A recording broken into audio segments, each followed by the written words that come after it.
Voilà, donc bonjour à tous. Alors, s'il y a bien un domaine qui a évolué sur les 10 dernières années, que ce soit au niveau des objectifs thérapeutiques, des traitements disponibles et de la prise en charge du patient, c'est celui des maladies inflammatoires. Et c'est vrai que la prise en charge devient de plus en plus compliquée, ce qui fait que le médecin généraliste peut parfois se demander un petit peu finalement où lui se positionner chez ses patients.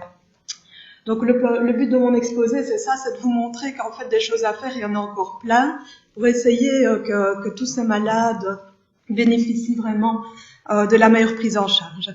Alors, petit rappel d'abord pour juste bien repositionner les maladies inflammatoires. Elles comprennent évidemment la maladie de Crohn et la rectocolite ulcéro-hémorragique. Ce sont des maladies chroniques actives qui évoluent en mode poussée-rémission pour la plupart du temps. Elles touchent évidemment l'adulte jeune. Il y a l'atteinte digestive, mais également extradigestive, que ce soit oculaire, cutanée, articulaire, des cholangites sclérosantes, des fistules, etc. Parfois, pour certains patients, beaucoup de complications et donc une morbidité significative, un impact sur la qualité de vie et des malades qui peuvent parfois être fortement invalidés. Il y a à l'heure actuelle pas encore de traitement curatif, même si ça a fort évolué. Les traitements conventionnels sont de plus en plus efficaces, mais pas encore chez tout le monde, malheureusement. Et donc, il faut vraiment essayer de collaborer, comme dans toute maladie chronique, entre généralistes et spécialistes pour faire le meilleur travail possible. Alors, la maladie de Crohn, juste pour vous rappeler, elle peut toucher tout le tube digestif de la bouche à l'anus. C'est une inflammation irrégulière, donc plutôt des segments entrecoupés de muqueuses saines, qui est transmurale, et c'est cette inflammation transmurale qui prédispose au développement d'abcès, de fistules et de sténoses. Pour le diagnostic, on retrouve parfois, pas toujours, des granulomes en histologie, et le caractère chronique de l'inflammation prédispose un peu plus ce patient au risque de cancer colorectal. La rectocolite ulcéro-hémorragique, elle commence toujours du rectum et elle remonte sur une partie plus ou moins longue du côlon. Normalement, il n'y a pas c'est une atteinte continue, il n'y a pas de zone saine entre deux segments. Ça touche essentiellement la muqueuse. Et le risque gravissime plutôt de rectocolite, c'est le risque de mégacolon toxique et donc de perforation colique qui justifierait la réalisation d'une colectomie totale. Et bien sûr, comme dans la maladie de Crohn, un risque augmenté de cancer colorectal. Alors, on a vraiment fait beaucoup de progrès dans la compréhension de ces maladies. Et l'hypothèse simplifiée, mais à l'heure actuelle, c'est que c'est vraiment une suractivation du système immunitaire envers la flore intestinale du patient, qui normalement est censée tolérer, mais dans ce cas-là, il y a une réponse immunitaire excessive à la faveur notamment de certains facteurs environnementaux chez un patient prédisposé génétiquement. Et cette suractivation immunitaire est bien sûr à l'origine de toute une cascade inflammatoire, avec notamment production de cytokines, dont beaucoup d'interleukines, le TNF-alpha, qui vont être la cible des traitements administrés aux patients. Alors, évidemment, des consultations pour diarrhée et douleurs abdominales, j'imagine que vous en avez un paquet. À l'anamnèse, qu'est-ce qui doit un petit peu vous alerter? Bien sûr, c'est un patient qui revient, qui a des douleurs persistantes et qui se plaint de façon récurrente. Un examen clinique qui ne vous paraît pas catholique, avec un empattement, quelques masses au niveau abdominal. Un patient qui a maigri alors qu'il ne le souhaitait pas. Du sang dans les selles. Des fistules périanales qui persistent, complexes et qui ne guérissent pas, des problèmes d'aptose buccale récidivantes, des plaintes articulaires récurrentes aussi, ou alors des antécédents familiaux de maladies inflammatoires. Là, évidemment, vous allez peut-être, plutôt que donner un simple traitement symptomatique, avancer un peu dans l'exploration. Qu'est-ce que vous allez faire à ce moment-là? Je suppose que chacun d'entre vous pensera à demander une prise de sang. Sur la prise de sang, qu'est-ce qu'il faut rechercher? Évidemment, les traceurs inflammatoires. S'il y a un marqueur inflammatoire augmenté, ça peut être un argument diagnostique. Et un bilan vitaminique, essentiellement ferritine et B12, parce que s'il y a des zones inflammatoires, ils vont mal absorber et donc développer des carences. Il peut aussi être intéressant de déjà demander les ASCA, les ANCA. C'est pas très sensible ni spécifique, mais quand même, voilà, on retrouve beaucoup plus d'ASCA chez les patients avec maladie de Crohn notamment, des ANCA chez les patients avec des rectocolites. Donc des ASCA positifs, une diarrhée, ça doit aussi un peu nous titiller, même si ça n'exclut pas le diagnostic, bien sûr, en cas de négativité. À ce stade-là, évidemment, demander une coproculture, ça peut être intéressant. et c'est sans doute la bonne place pour demander aussi une calprotectine fécale. Alors la calprotectine fécale, c'est un marqueur inflammatoire au niveau des selles qui s'est beaucoup développé ces derniers temps, et je pense que c'est intéressant pour vous de bien la repositionner pour savoir quand l'utiliser. Alors qu'est-ce que c'est la calprotectine? En fait, c'est un marqueur d'inflammation produit par les neutrophiles des muqueuses intestinales. Ça se mesure dans les selles, c'est très stable, donc température ambiante, le patient peut amener ça dans la semaine au laboratoire, il ne doit pas aller dans l'heure qui suit le déposer. Et en fait, ça a surtout prouvé une utilité pour le diagnostic différentiel entre IBS, donc côlon irritable, et maladie inflammatoire chronique intestinale. À savoir que c'est la valeur prédictive négative du marqueur qui est très intéressante. Une calprotectine normale, on a peu de chance, même si le risque n'est pas nul, mais en tout cas moins de chance d'avoir une maladie inflammatoire. Par contre, une calprotectine élevée, évidemment, ça peut être évocateur. Quand même savoir que le test n'est à l'heure actuelle pas remboursé, et ne le sera sans doute pas prochainement, vu les mesures d'austérité du gouvernement, et que votre patient va quand même payer 20 à 30 euros en moyenne selon les laboratoires. Donc il ne faut pas non plus demander des calprotectines à tout vent tous les mois chez tous les patients. Il faut c'est bien positionner le marqueur, comme je l'ai dit, Mickey versus IBS. Est-ce qu'il y a des arguments pour aller proposer une endoscopie au patient, ou est-ce que le taux est bas, la symptomatologie n'est pas alarmante, donc a priori pas besoin de lui proposer une endoscopie. Et alors, on va aussi nous l'utiliser après pour le suivi des maladies inflammatoires, parce qu'en fait, dans plein d'études, il y a vraiment une très bonne corrélation entre le taux de calprotectine, l'activité de la maladie, la réponse au traitement, les risques de rechute, le risque de récidive post-op. Enfin, vraiment, ça a une bonne corrélation à tous ces niveaux-là. Donc pour nous, par exemple, l'idéal, c'est d'avoir, si la calprotectine est positive, et je le répète, on peut avoir une maladie chronique, une calprotectine négative, mais si elle est positive, l'idéal, c'est d'avoir un dosage de calprotectine au moment d'une endoscopie, et alors après, on va pouvoir, juste avec la calprotectine, sans répéter l'endoscopie, avoir une idée de l'évolution du patient. Alors, c'est produit par les neutrophiles des muqueuses intestinales. Donc, toute anomalie de la muqueuse intestinale va faire augmenter le taux de calprotectine. Donc, il y a énormément de faux positifs.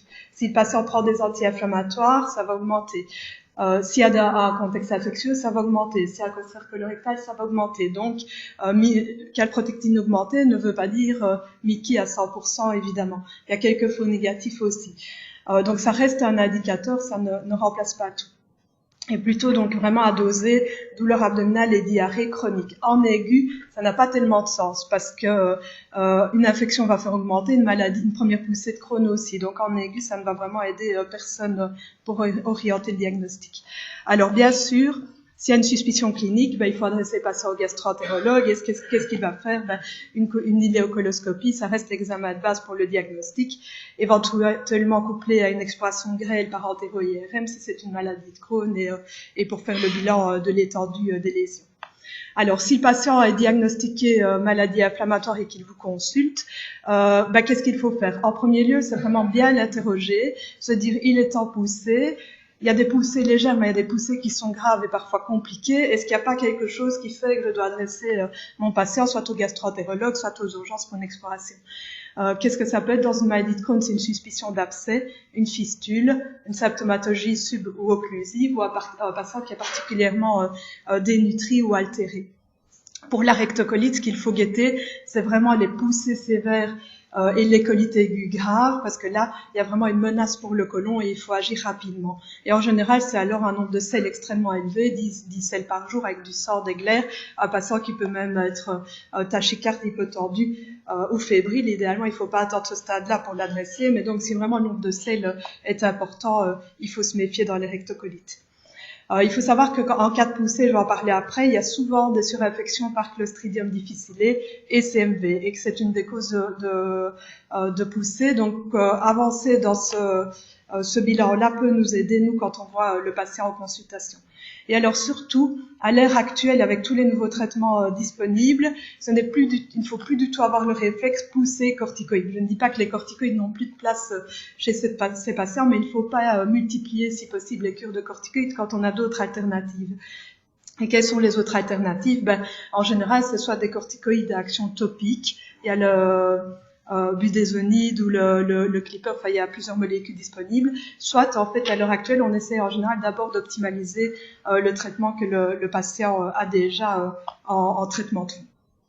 Alors, l'incidence du Clostridium a fortement augmenté ces dernières années dans la maladie de Crohn et dans la rectocolite, et on considère à peu près que 10% des patients en poussée sont en fait surinfectés par le Clostridium difficile. Et c'est pas toujours, souvent d'ailleurs, c'est pas du tout des patients qui ont eu des antibiotiques comme on le connaît habituellement. C'est vraiment une surinfection du côlon alors qu'il n'y a pas de notion d'antibiothérapie préalable. Donc si le patient vous consulte, lui demandez déjà d'aller amener une coproculture au laboratoire. Ça peut vraiment aider tout le monde. Et pour rappel, c'est la toxine qui est pathogène et qu'il faudra traiter alors par flagelle, vancomycine en fonction des patients. Mais c'est vrai que si il y a une coproculture qui est envoyée, quand nous on voit le patient en consultation et qu'on sait déjà qu'on peut éliminer le Clostridium, ça va vraiment nous aider, nous faire gagner du temps.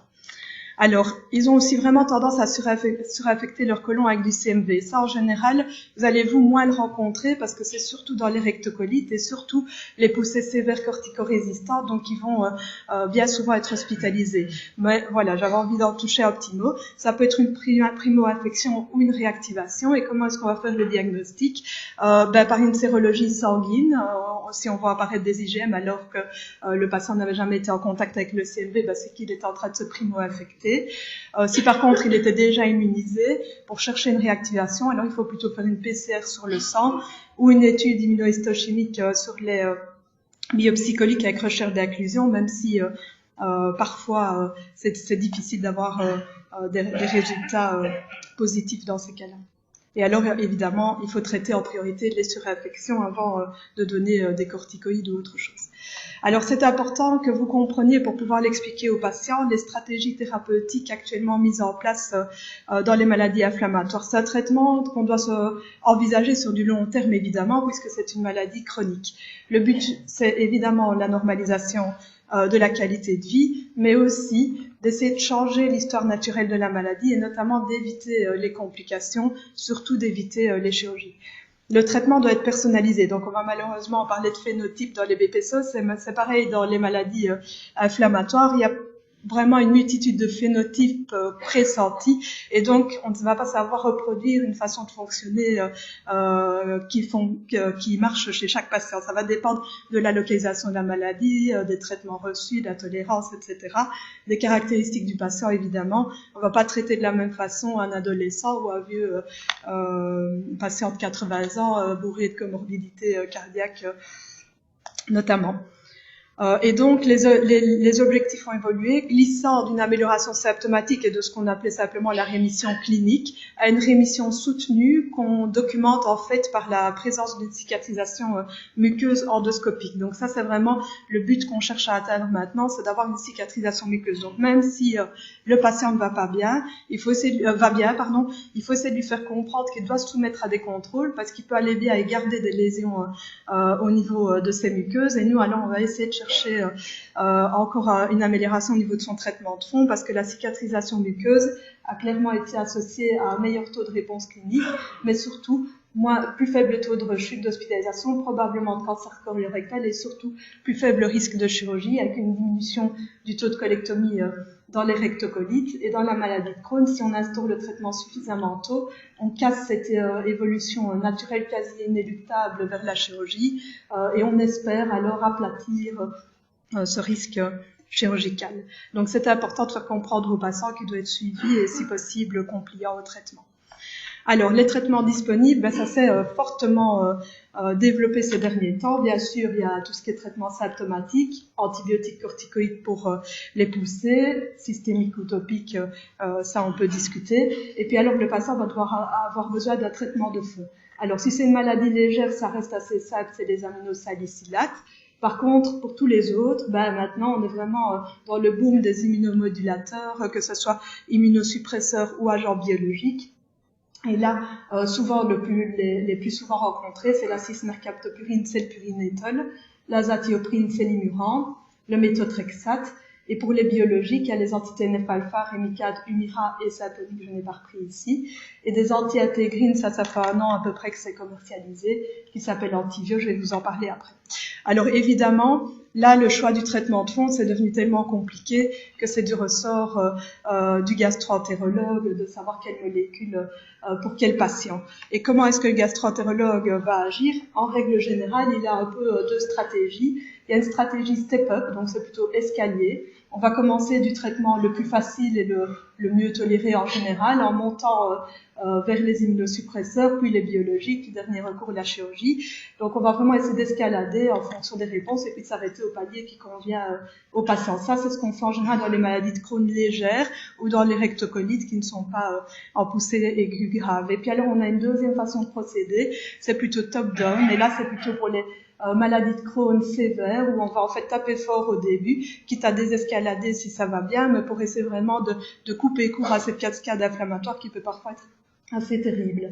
Et alors là, on associe en général un agent biologique à un immunosuppresseur, et donc il y a vraiment des critères que nous on connaît bien pour stadifier les maladies sévères. C'est les patients qui commencent en maladie jeune, des formes étendues, les patients fumeurs, les localisations rectales ou anopérinéales, tout ça doit être considéré comme forme sévère, et alors on va plutôt aller fort d'emblée, quitte à désescalader après. Alors bien sûr, c'est nous qui allons mettre en route le traitement, mais là où votre rôle est important, c'est dans le suivi des traitements, parce que là, il y a vraiment quelque chose à faire. Alors ici, le but, c'est d'essayer justement pas de vous faire toute la notice d'effets secondaires, parce qu'il y en a beaucoup, mais plutôt ceux qui sont quand même vraiment de la pratique courante et auxquels vous devez porter attention. Alors, pour les dérivés du CA-CASA, donc aminosalicylate, souvent Patasa, colitophale, que c'est les plus souvent rencontrés. Il y a bien sûr toxicité hépatique pancréatique, mais finalement ça, en général, ça ne pose pas beaucoup de soucis. L'effet secondaire à redouter et sur lequel vous devez être vigilant, c'est l'apparition, parce qu'en plus insidieux et asymptomatique, c'est l'apparition de néphrite interstitielle, et en général, qui sont, pas en général, mais qui sont irréversibles. Donc là, vraiment prudence. Aminosalicylate, il faut quand même 2 fois par an un suivi de la fonction rénale chez tout patient. Alors, les corticoïdes, je ne vous fais pas le panel des effets secondaires, vous les connaissez certainement très très bien. Juste penser, évidemment, l'utilisation de corticoïdes prédispose à l'ostéoporose, encore plus chez un patient qui, de toute façon, de par sa maladie inflammatoire, est déjà à risque d'ostéoporose. Et donc, votre rôle, évidemment, ça peut être de demander de temps à autre, chez des patients que vous jugez à risque, une densitométrie osseuse pour évaluer un peu leur capital osseux, de les supplémenter en calcium, en vitamine D, voire en biphosphonate si la densitométrie le requiert. Juste un petit rappel, quinolone plus corticoïdes, tendon d'Achille, ça ne fait pas bon ménage. Donc, si vous consultez sous quinolone pour des douleurs de tendon d'Achille, n'oubliez pas, évidemment, cet effet secondaire qui peut être fort problématique. Métronidazole, c'est les polyneuropathies en premier lieu.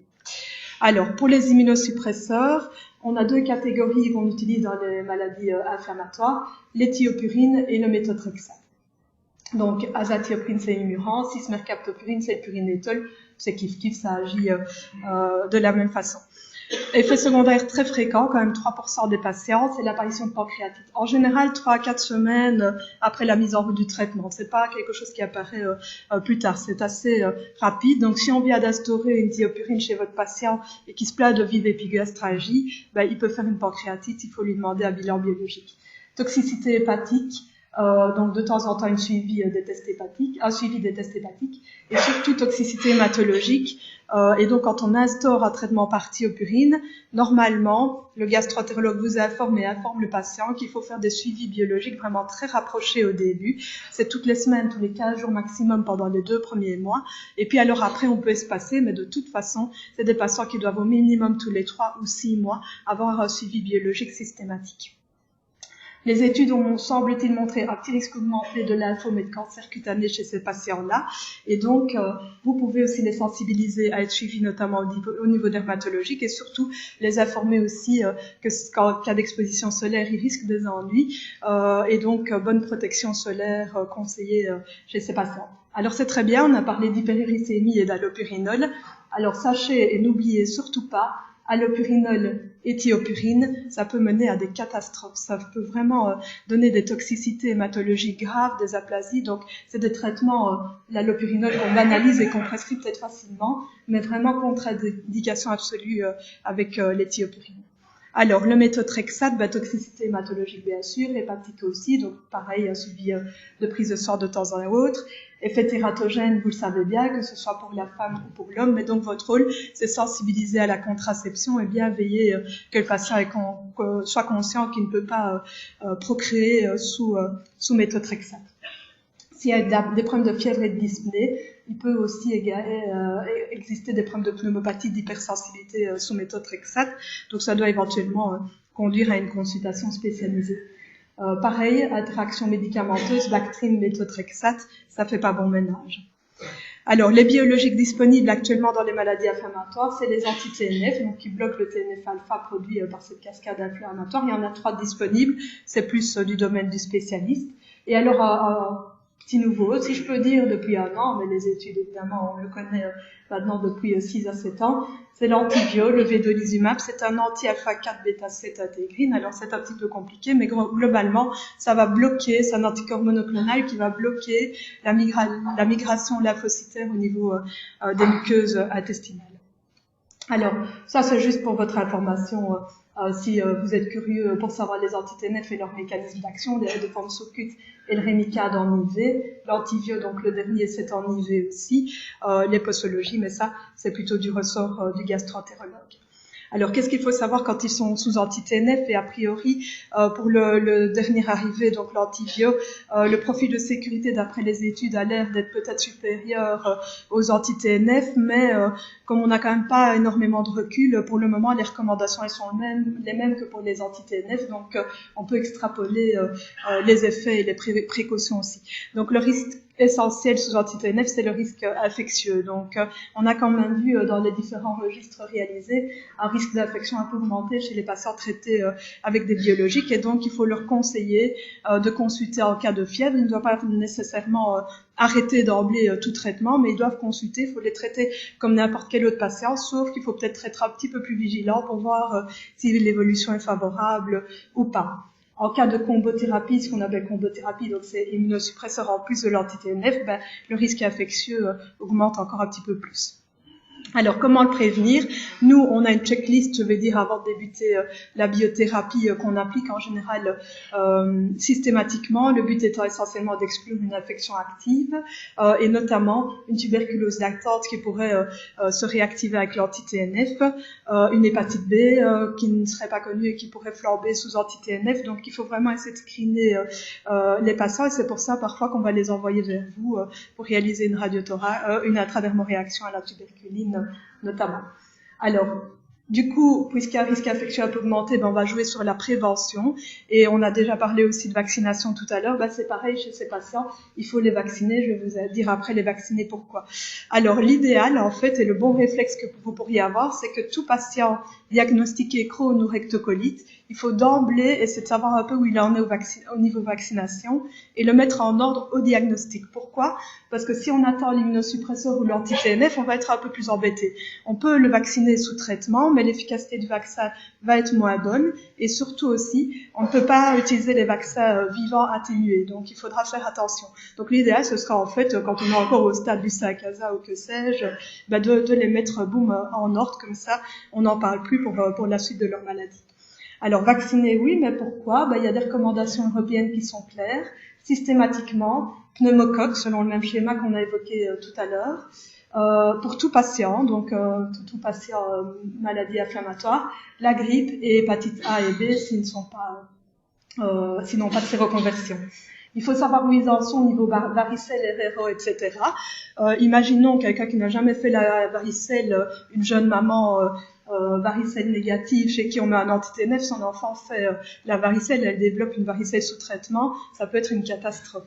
Donc vraiment, il faut savoir si elle a été en contact ou pas avec la varicelle. Si ça n'a pas été le cas, il faut le faire. Le problème, je l'ai déjà dit, pas de vaccin vivant atténué sous anti-TNF ni immunosuppresseur.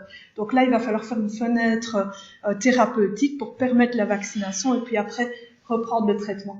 En cas de difficulté avec les traitements, si vous êtes perdu, les vaccins, si vous êtes perdu ou si vous ne savez que faire, vous pouvez toujours vous adresser à la clinique du voyageur, à Sainte-Rosalie. Il y a des consultations pour conseiller sur les vaccinations, pas seulement s'il voyage, ça peut être simplement problème d'immunité, on n'arrive pas à le séroconvertir, ou alors justement il est sous traitement, il est varicelle négatif, ils peuvent vous le conseiller. Alors, globalement, immunosuppresseur anti-TNF, qu'est-ce que vous devez faire? C'est valable pour les maladies inflammatoires intestinales, mais en fait, pour tout patient, même rhumatologique sous anti-TNF, vous pouvez appliquer ça. Ce sont les mêmes recommandations. Il faut au moins une fois qu'il y a eu un screening des sérologies. En général, le spécialiste va s'en occuper, mais si vous avez lancé les choses, ça nous facilite la vie. Il faut 2 biologies, un peu d'orientation générale par an. Il faut le surveiller cliniquement et toujours se méfier, même s'il avait un screening des cas négatifs au début, il peut s'infecter en cours de traitement, donc gardez ça à l'esprit. Pareil pour les autres infections. Mettre à jour les vaccinations et lui recommander un suivi gynécologique et dermatologique régulier. Alors les patients, ils vont aussi évidemment s'adresser à vous, poser beaucoup de questions. Donc votre rôle, c'est évidemment comme le nôtre, mais plus on éduque le patient, mieux c'est. Il faut y aller progressivement, il faut le rassurer. C'est quand même des maladies chroniques qui ont mauvaise réputation. Donc les patients paniquent en général. Il faut essayer de le responsabiliser et de l'appliquer vraiment dans les décisions de traitement, le mettre un petit peu en garde sur tous les bruits de couloir, tout ce que sa voisine a pu lui dire, tout ce qu'il peut grappiller sur Internet, parce que justement, de par le nombre de phénotypes, le nombre de traitements disponibles, c'est extrêmement difficile pour le patient d'aller trouver sur Internet l'information qui lui correspond à lui. Et donc alors, il fait un mélange avec tout ce qu'il a lu et on arrive à des catastrophes. Il n'y a rien à faire, on est quand même à l'heure d'Internet, donc il ne faut pas leur dire n'allez pas voir, ils iront de toute façon voir. Il faut plutôt les guider vers des sites un petit peu plus fiables. Il y a l'association Françoise Aupetit qui est un site français, il y a Miki.be, il y a le site du GTED qui est le groupe d'études des maladies inflammatoires du tube digestif où il y a notamment des fiches d'information pour les patients sur les traitements. Petit point nutrition, il faut vraiment casser un petit peu les idées reçues qu'ont les patients parce que là aussi, au niveau nutrition, en général, ils ont plein d'idées préconçues. Pour une maladie où il n'y a pas de complications, et quand on parle complications, c'est une sténose symptomatique ou une fistule, toutes les autres, il n'y a absolument pas besoin de régime alimentaire particulier. Il faut juste qu'il ait une alimentation équilibrée. Alors, la rectocolite, c'est plutôt une maladie du non-fumeur, mais la maladie de Crohn, c'est une maladie du fumeur. Et quand le patient continue à fumer alors qu'il a une maladie de Crohn, il a plus de risques chirurgicaux, moins de réponse au traitement.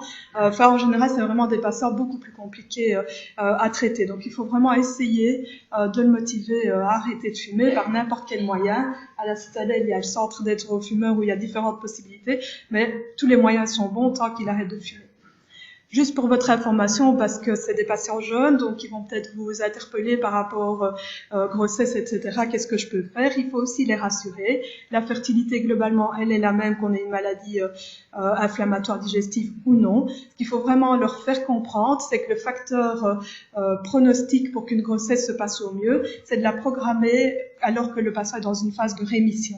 Donc en fait, il ne faut pas hésiter à lui poser la question, tiens, est-ce que vous envisagez une grossesse, oui ou non, et lui faire comprendre qu'il n'y a aucun souci, mais il faut simplement essayer d'équilibrer la maladie avant de lancer la grossesse.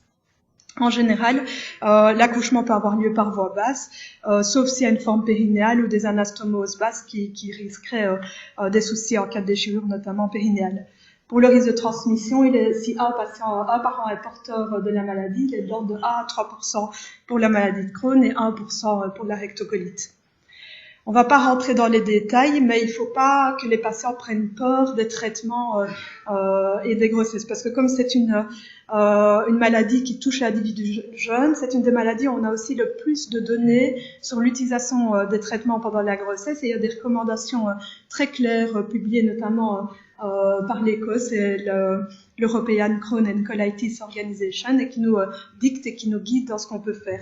Grosso modo, les Sacasa, mésalazine, sulfasalazine, on peut continuer, les corticoïdes, on peut, les thiopurines, on peut, sans problème, que ce soit grossesse, allaitement, méthotrexate, non, évidemment, et pour les anti-TNF, on peut, idéalement, on arrête à la 24e semaine de grossesse si patient est en rémission, mais si on reste en poussée, on peut continuer toute la grossesse s'il faut.